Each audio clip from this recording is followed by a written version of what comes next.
We're here today to talk about the very important issue of when to get a second opinion. Over the years, I've been involved with thousands of second opinions, and it's always a little bit different. But when I think about the issue of second opinion, there's one second opinion that really stands out in my mind. And normally I'd have Sherry, who's my long-term patient, talk about her experience, but Bill is the one that expresses it from the husband's point of view. So a little bit different take here. But Bill, thank you for coming. Sherry, thank you for coming. And Glad to be here. tell us all about it, Bill. How did it? Well, it's not a good story. It is a good story. Sherry had fallen, and her breast just never ever recovered. And then it started turning black, and the nipples started getting inverted.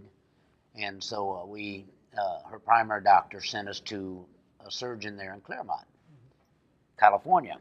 And we went in with our daughter thinking, it's benign because everything kept coming back, that inconclusive. And so, you tend to hear what you want to hear. So we thought, all right, we'll get this little tumor taken out. We'll go on in life, and everything's fine. The lady came in that was the surgeon. I'll never forget, she came in and slumped back in this chair like we was going to have a beer or something, and had no x-rays, no anything. And right out of from the very beginning, she said, well, looked at your x-rays, you have cancer. This was on a Tuesday, and she said, we're going to take off both your breasts on Friday. Both of your breasts? Both. There was nothing wrong with the other breast? No. Well, we don't know anything. Okay. And so I asked, are you going to do a PET scan or a CAT scan or a biopsy or anything? And she said, no. Once we get in there, we'll figure it out. And so I was like, no, I don't think we will. And Sherry, I'm sure she had a few words that she had to say, and we got up and left. So Sherry, let's just interrupt. Now tell me, so you're sitting there thinking probably a benign change in the breast, a little biopsy, and life is good. And yes. What a shock. Well, first of all, after seeing the doctor, I walked out of there and I said, I won't be back here. To Ginger and Bill, I said, Ginger being your daughter. Our daughter. And this doctor was just cold. It was just too, I wanted answers, and she just didn't have them and said, we'll figure it out. So luckily, one of our best friends is a doctor, and he called me at home that evening and asked me how it went, and I told him, and he said, well, I don't know that doctor, but I do know one. Give me till in the morning. The next morning, I thought he would call, and I answered the phone, and it's this voice that says, good morning, this is Dr. West. And I was a little taken back, and I said, yes. And he said, your doctor just called me and would like you to come in. Right. And I'd like to see you tonight. And I said, oh, I can't do that. I just went through this yesterday. And as you could feel the panic in my voice, and you were very calm, and you said, no, I'm not that doctor. Just please come and see me. I'll see you tonight. I was your very last. Everyone had closed up except you and your nurse at that time. And we came in, and what a different experience. We came in, you had the mammogram up to explain it, to look at. You did an immediate biopsy, and then, set me up for PET scan. You did a needle core biopsy. You did a needle core biopsy. Right. So we just took out a little piece, looked at it under the microscope, and that was done under local, and that was much bother you much? Piece of cake. Piece of cake. It really, the difference in calming my fears, I still was a basket case, and as we went through the journey, it got better because I had you on my side, and you were talking me through it and working me through it, and that's where we started. And here we are, April 27th, 2004 is when you did my surgery. Oh my gosh, I can't be that old, can I? Bill, she said she was a basket case. Is she exaggerating? No. Oh. Tell me about it. I don't know if you remember, we had our daughter with us that came with us that night. And what I remember about it is you came in, gave her a hug. You had never met us before. We left the other surgeon. I'm sure she felt the same way. She's going to die. And you came in, gave her a hug, and told her everything's going to be all right. You're going to be fine. Showed us this mammogram that you had put up on the screen and said, looks like you have cancer, but I've been 100% sure before. And we're going to do a biopsy. Well, we went in, did the biopsy. Our daughter was there. She passed out twice. And She's a great singer. She's a great entertainer, but she's not for blood and guts. We know that. Yeah, and that started our journey. But I don't think you ever had a patient like Sherry.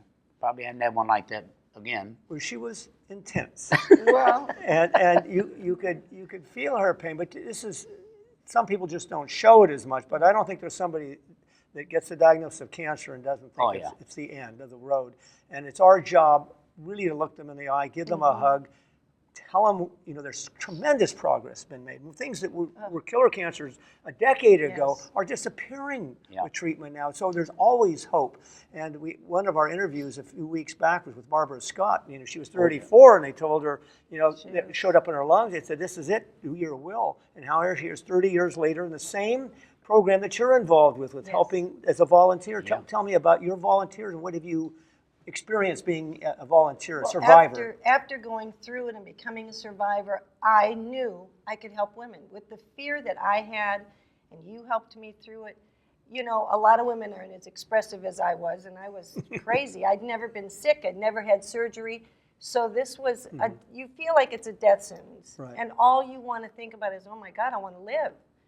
And I think I told you, I can live without a tit. I just want to live. And fortunately, this isn't going viral, so we're all right here.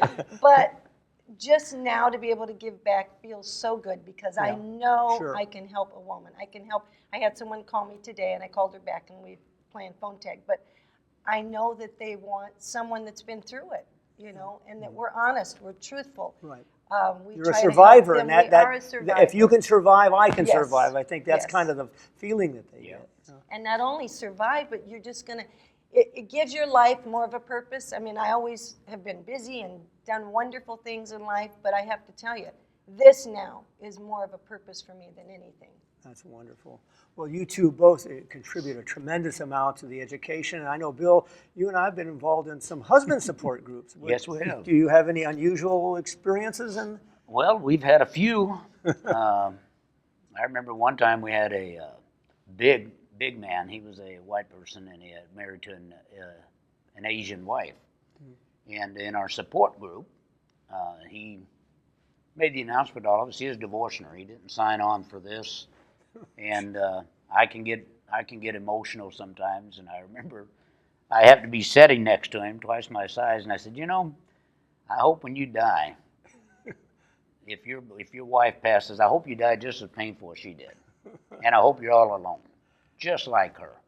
I remember that case, but I remember another where the fellow had done something very similar. He kind of kicked her out of the house almost. Yeah. And I didn't believe it because your support group paid her so she could stay in a motel the day before her surgery.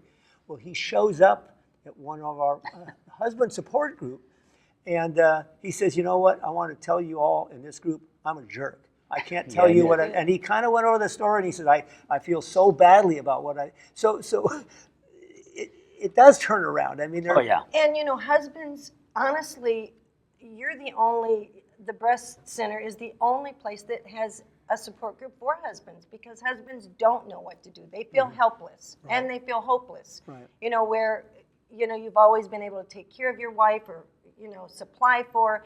In this case, it's not.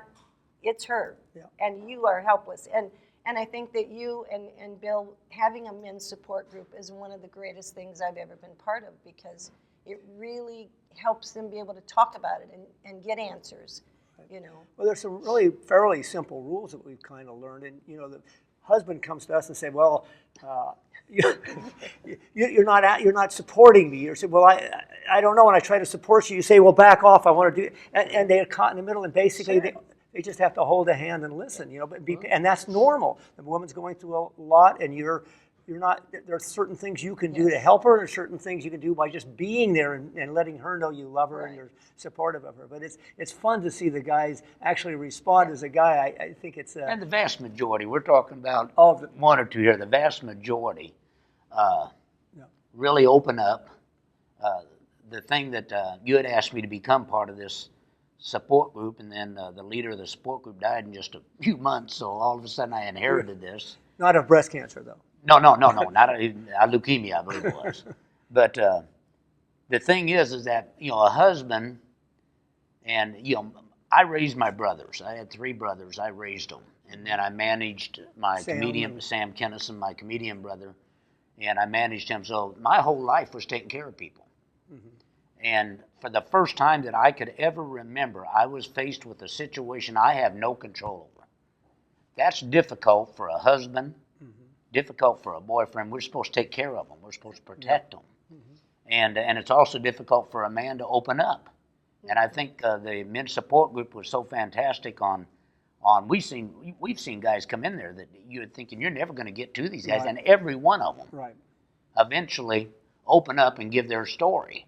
And they find out you're not all by yourself. Right. But, and we make it very clear, you're a cheerleader. Mm-hmm. And that's hard to accept, but that's what you are. Mm-hmm. And Sherry and I used to playfully, at least I was playfully, I don't know about her, but argue about who had it the worst. And she'd go, I have breast cancer. And I go, yeah, but I would take that in a second for you not to go through that. And now I'm helpless. Yeah. And we were doing it jokingly, but there's a little truth in there. It's very difficult for the men.